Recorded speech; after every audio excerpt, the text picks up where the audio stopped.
And here we are. Booyah. This is the Air Radio Network. Our loosey-goosey show, all about what's going on in the world and trivia. Yeah, that's the trivia. That's the fun stuff. That's the fun stuff, and we want to get to that as soon as we can. Big Daddy Russ Horton, I'm Lee Lakin with Leah Lywood and our special guest Rose in the studio today.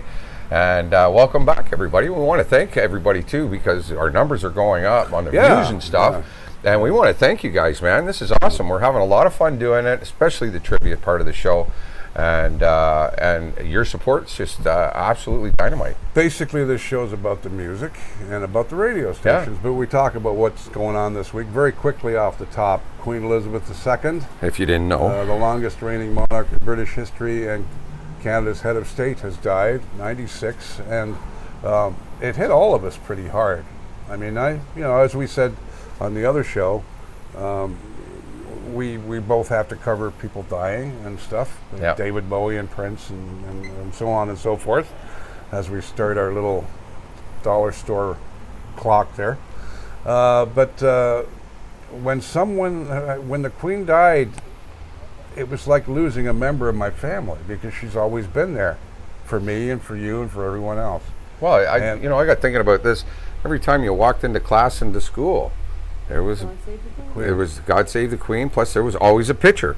Every classroom, every school, in the gymnasiums, you went into hockey arenas, there was a picture of the Queen. Wherever you went, it was just a big part of, like you say, a big part of our life. And myself being a British descent and born in England, and my family being British, it really hurts a lot more, I guess. It's like you losing a mother. It really is. Or a grandmother. It knocked me for six, because, I know she's 96. She was 90. She had a wonderful life, but you think she's going to live forever. You know why? Because she's on the $20 bill. She's on the picture in the school. And again, like you say, it's just a part of your life. It was, you walk into any courtroom, any police building, fire department, whatever. There was a picture of the Queen. And she was a wonderful soul. Oh, she was, as far as, we don't really have anything to judge it by, but judging by other countries that have, kings and queens and stuff like that, just a beautiful person, didn't really give you that pompous attitude, like you didn't get that from her. It was, they did the traditional, greet and this and that, but when you see her with guys like Paul McCartney and Keith Richards and Mick Jagger, and she's having just a wonderful conversation with them. Yeah, she's into whatever she's doing at the time. Exactly. Which was amazing about her. She could switch it on and off, and she was a pro. She was a pro. After 70 years, you better be. Yeah. But when Philip died, I could see it in her face. She was tired. Yeah. And she was married to Philip for 70 some odd years, 75 I think it was. And she was tired. Yeah. And she worked right till the very end. She literally she welcomed the new British Prime Minister. Welcomed the new one and ousted the other meatball, Boris, and they were the last two actually to see her, from what I understand. Because after that, Liz Truss was supposed to go back again, and she was told no. No. And then when I saw on CP24, the local news, that they were calling the family in, well, that's a sign right there. I knew before I went to bed the other day, because there was starting to be warning signs from the BBC, and you know how I monitor all the stuff. Yeah. There were warning signs there from the BBC already about the doctors saying, "Hey, there's something wrong here." God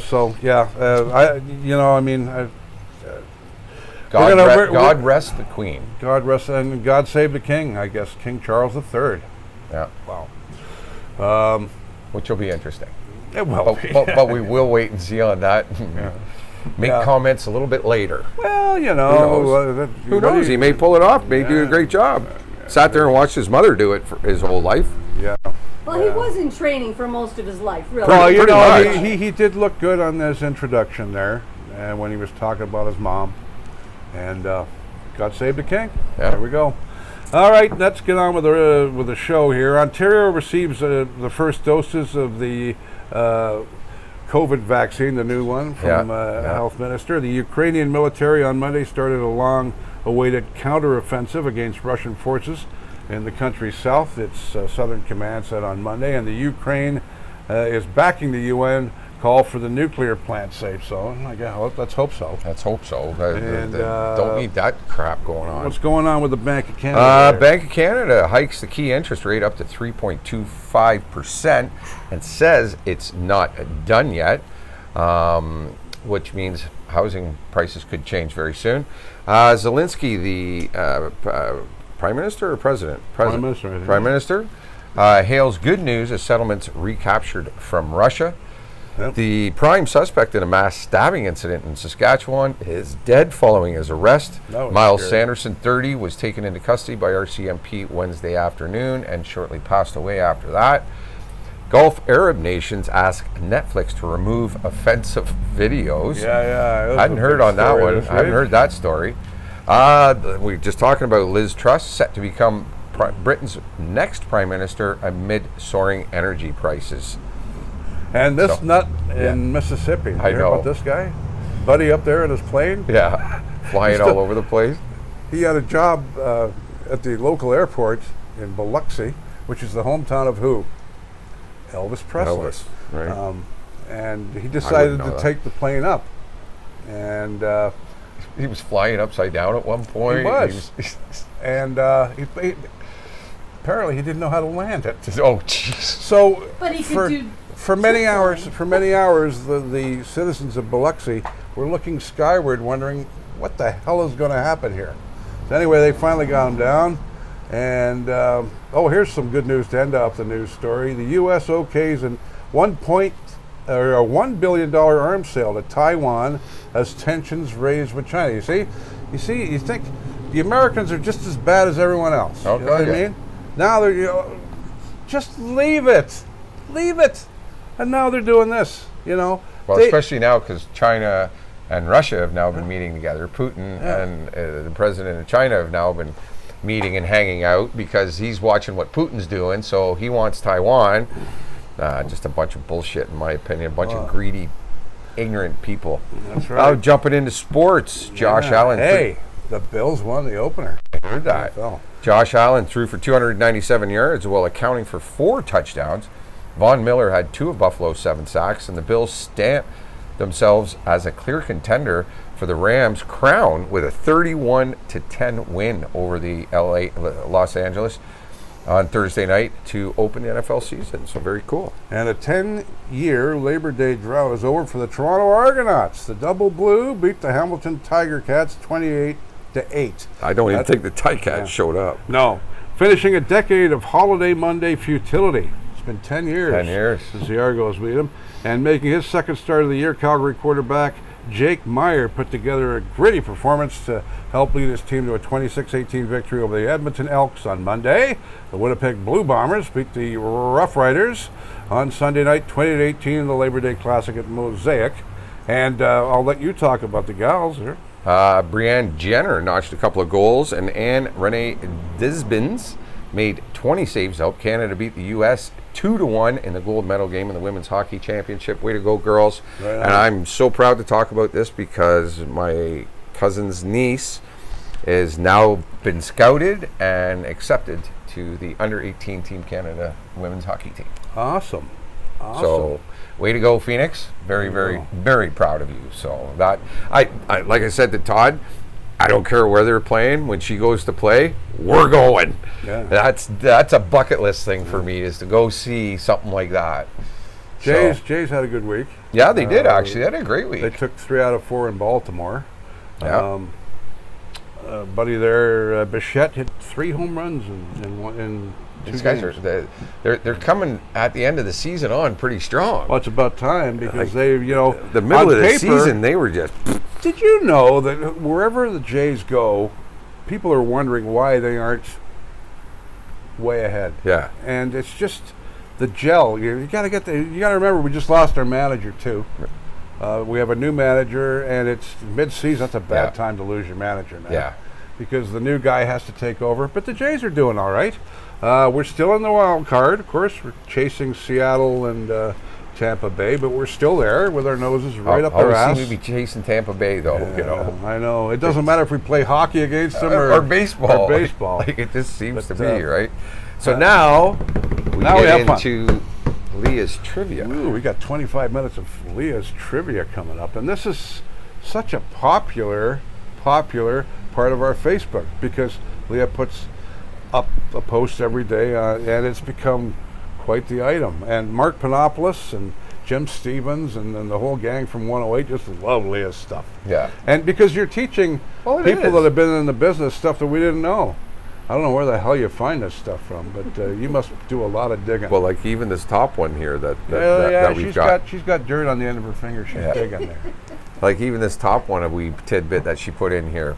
Before his band became successful, Guns N' Roses singer Axl Rose was paid to smoke cigarettes as part of a science experiment. Wow. How much would you make doing that? And maybe that's why his voice sounds the way it does. Yeah. It sounds like nails on a chalkboard. Well, he did smoke off and right through as well. Right, yeah, but still. An interesting gig. I got to give him that. Yeah. A wee tidbit. Yeah, I love your wee tidbits. In 1954, the DJ Alan Freed makes his move from Cleveland to New York, where he begins broadcasting his Alan Freed Rock and Roll Show on WINS, which is WINS, at 1010 in New York. And the first white DJ to play black music, of course, Freed brings rhythm and blues music to a wider audience in New York, and the sound quickly goes mainstream with the rise of Elvis and the popularization of rock music. And Alan Freed in our industry is a cornerstone. He's a pioneer. He's one of them. Yeah. And he was unfairly treated by that crazy payola scandal. Yeah. Oh, yeah. It broke his heart. Yeah. And to the guy that brought rock and roll, and he was on WJW in Cleveland, which was a big radio station at the time, in 1954 with the Moondog Show. Yeah, and, that's right. He just an amazing, and when just the introduction of the way he used to do it set the whole radio DJ thing off. Pretty much, you know? I mean, there were other guys doing it too, like the Hound in Buffalo. He was the same, and John R. down in Nashville. Down south in Dixie, but I think John R. and WLAC. I think it was getting that broader audience that made Alan Freed stand out that little bit more. Yeah, right? Well, he was in the major market of New York too. And there was Mad Daddy, which is a crazy guy that was on the radio too back then. But Freed was the man. Yeah. And no doubt about that. I loved hearing his old stuff. It was awesome. Oh, I have air checks, and as you know, as I'm a radio historian, right? Well, Mark posted one of his broadcasts early on when he first started, and I sat and listened to it because I love listening to that old stuff. And it's on the page. If you haven't listened to it, and Freed introduced us to the black side of rock and roll. Absolutely. Without him, and John R. and the guys that played the old tunes. You listen to any musician, Bob Seger used to listen to John R. when he was a kid, influenced by the music that he heard, and look what happened. He became a rock and roll star, wrote some great records. Dynamite Records, one of my all-time favorite guys. And the same in England, too, with Radio Luxembourg, is that a lot of the musicians listen to the old blues. They didn't want to listen to the BBC. It was shit. They were playing garbage on the BBC. Elevator music. Elevator, you know. Yeah. The mall music. Yeah, and then the Pirates came along, and that's a whole other story. Yeah. All right, 1965, an ad appears in Variety magazine looking for 4 insane boys, 17 to 21, to star in a new TV show called The Monkees. Yeah, what a great show. That was a great show. I met Peter Tork. I told you he came on my radio show, and him and Norman B took over my show one night, and he ended up buying pizza for everybody. So I actually had pizza bought for me by a monkey. Isn't that cool? And we played all. We're gonna he put was that like on a little his kid in tombstone. there. He was like a little kid in there. It was like, can I hear whatever I want? We at 108 at the time had everything, right? Yeah. So we played Chuck Berry. We played the old blues, the old black rhythm and blues, which is so influential in rock and roll. You talk to Keith Richards. You talk to Jimmy Page. You talk to Elton John. Yeah. All of them. Those were influences to them writing music. You know, it was even what's his name from Queen, Freddie Mercury. Yeah. This week in 2007, a commemorative plaque dedicated to Don Arden and the Small Faces, we were talking about this earlier, was unveiled at 52 to 55 Carnaby Street in London. Arden's former offices. Arden achieved notoriety, pardon me, there we go, in Britain for his aggressive, sometimes illegal, business tactics, and looked after the career as the Small Faces, The Move, which became the Electric Light Orchestra, and Black Sabbath. And he was also the father of Sharon Osbourne, father-in-law of Ozzy. Sharon! Here's my toothbrush. Sharon! In an attempt, this is an interesting one. In an attempt to hide his wrinkles in his suit, Chuck Berry does the duck walk for the very first time.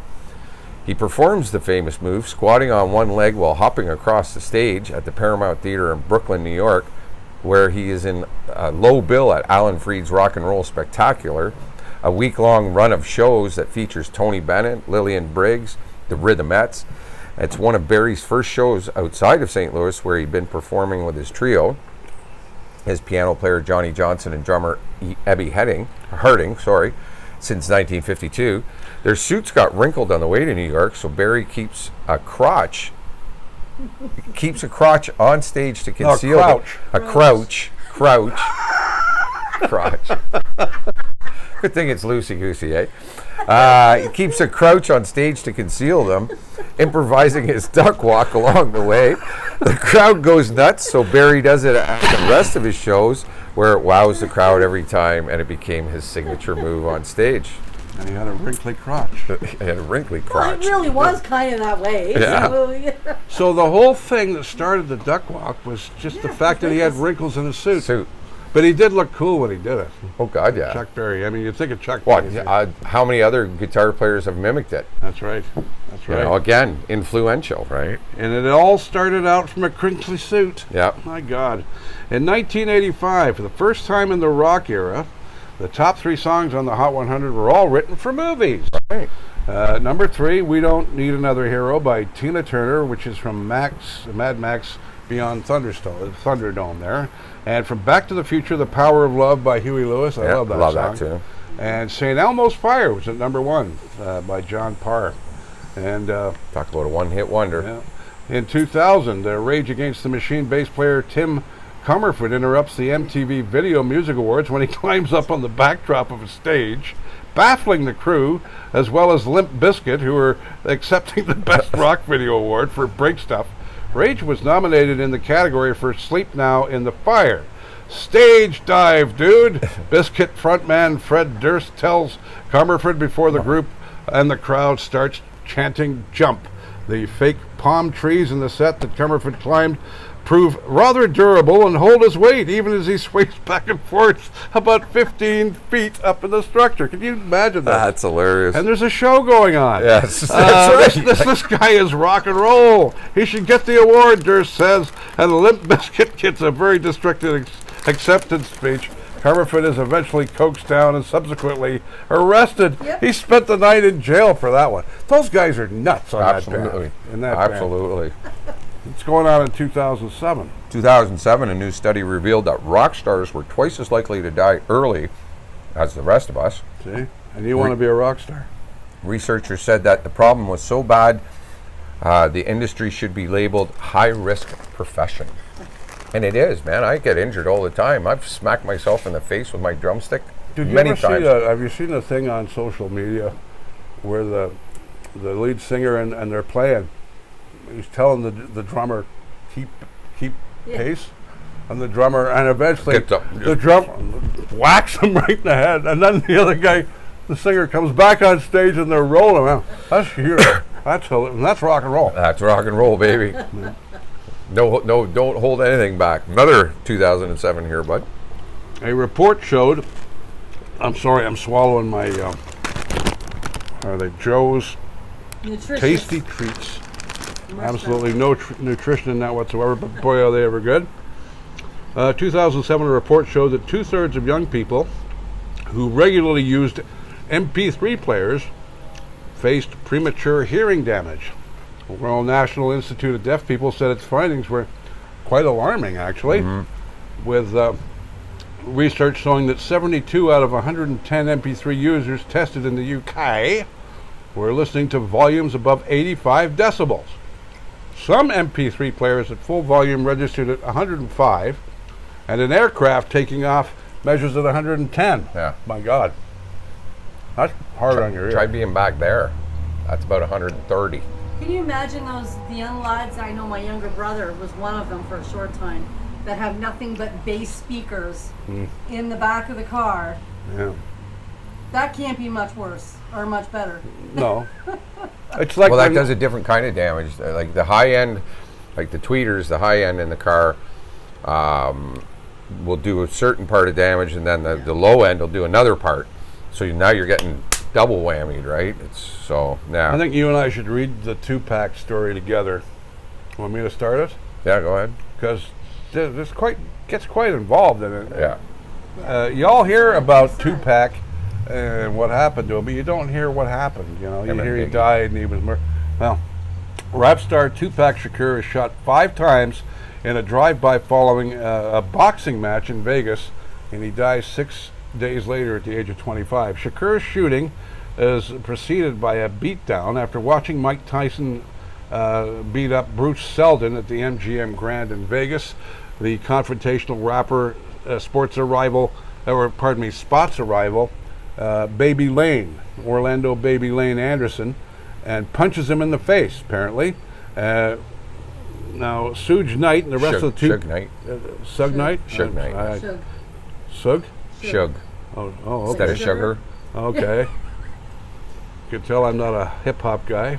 All right, but anyway, this fellow, and the rest of Tupac's entourage join in, brutally stomping the downed Crip, and the assault is caught on the hotel's video surveillance, which lands Knight in jail. I'll let you carry on with that. Later that night, Tupac is riding shotgun in Suge Knight's car when, after stopping at a red light, a white 4-door late model Cadillac pulls up on their right side, rolls down the windows, and just starts firing gunshots at Tupac.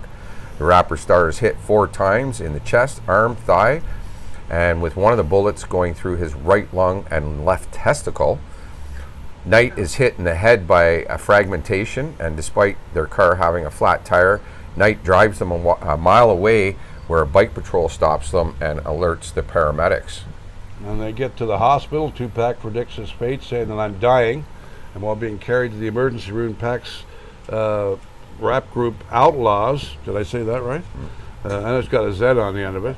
Anyway, they guarded as he fights for his life for nearly a week, but he finally dies from internal bleeding on September the 13th. And no one's ever figured out who did that. No, nobody's ever been caught about that. They've done a couple of documentaries on it, and because they do actually have some footage of. There's some good movies about it. There's some good movies about it, and because at that time there was a bit of a beef going on between the East Coast and the West Coast rappers.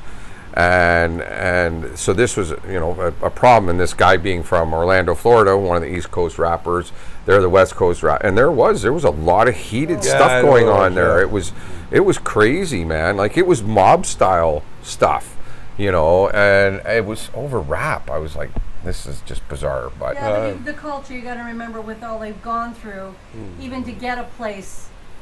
Aside absolutely, from, so it was important to them. It was life or death. It was life or death, ways, right? And a lot of them were packing, and they didn't. They didn't hesitate to pull a gun. It wasn't. But nobody's ever been charged or caught with the murders of either one of them. So only 25. That's the worst part of it.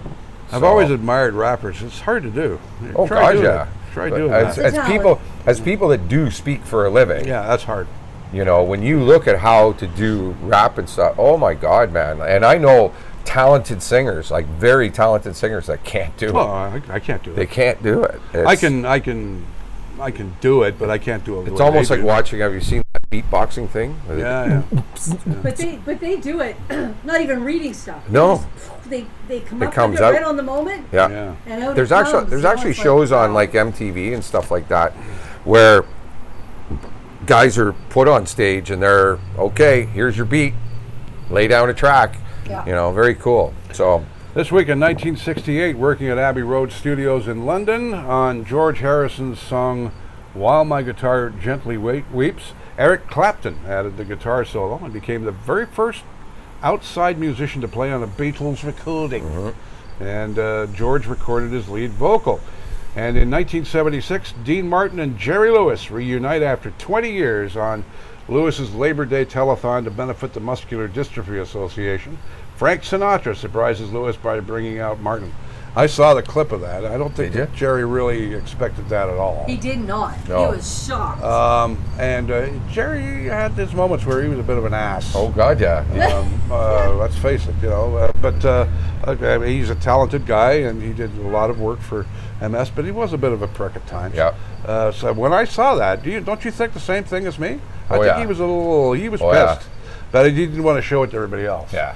But I don't know Well, what yeah, you're happened not going to do between that him on and- national television. No. Especially I don't know what happened. I don't know what The happened. audience that he had on that show was insane. It I was wonder crazy. what the beef was with those two, because they didn't talk for years and years and years. Such a shame. 2008, U.S. rock band Great White, whose pyrotechnics sparked a fire that killed 100 people, agreed to pay $1 million, or just over £500,000, to survivors and victims, relatives. The blaze began at the Station nightclub in the U.S. state of Rhode Island in 2003 when the band's tour manager shot off pyrotechnics at the start of the concert.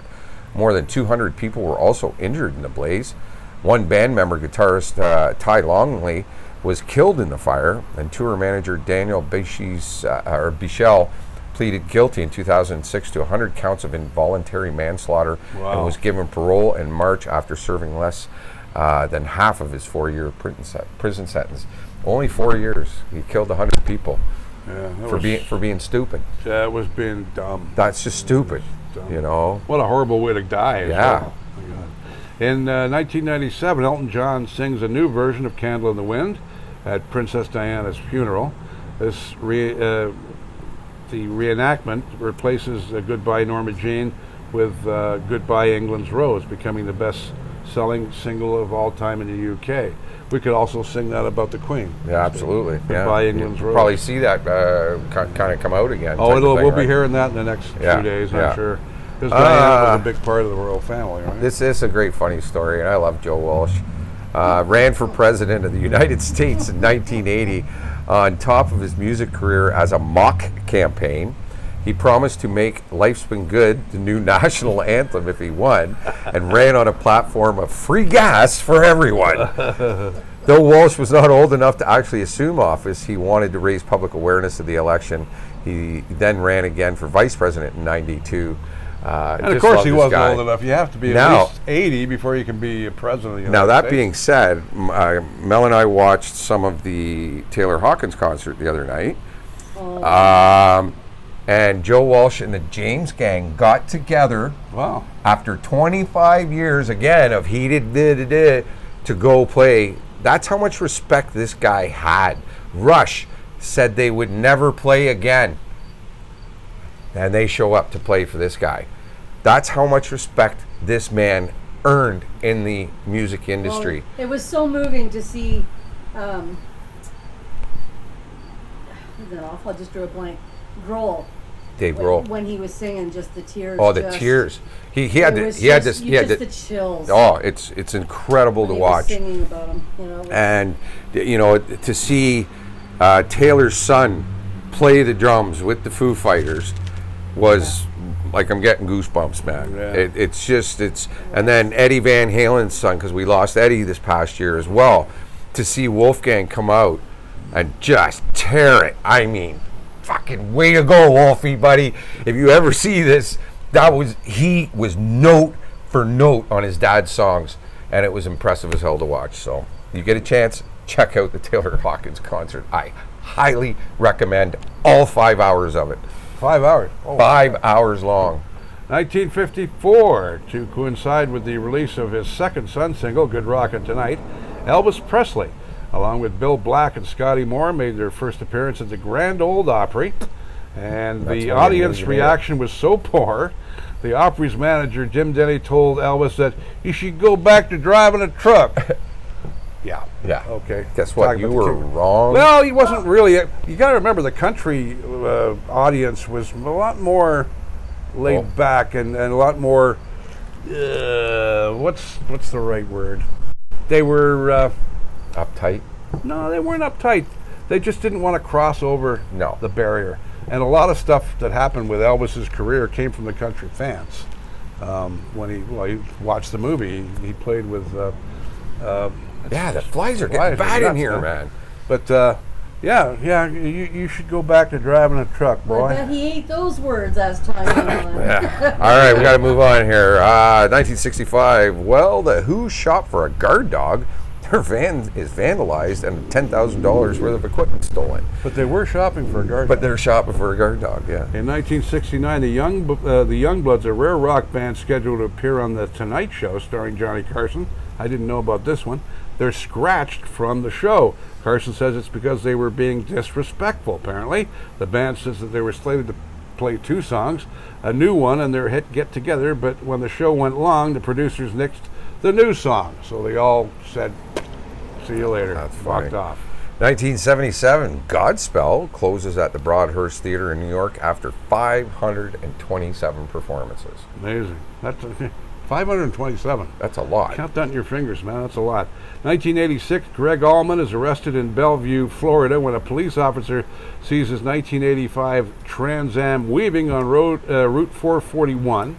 He blows at .27, and the legal limit is a .10, and is charged with drunken driving and driving with an expired license. Allman is sentenced to 5 days in jail and ordered to do community service, which he serves by playing a drug and alcohol-free graduation party for area high schools. And he does this time in January 1987, a month before his aptly titled solo album, I'm No Angel, is released. Yeah. Well, And some more wee tidbits.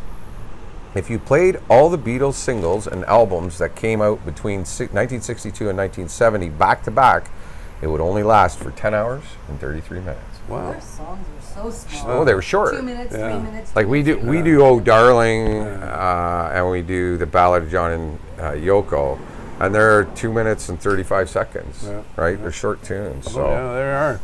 And here's in 1987, this week in 87, American Bandstand airs on network TV for the first time. ABC, or the last time, what am I talking about?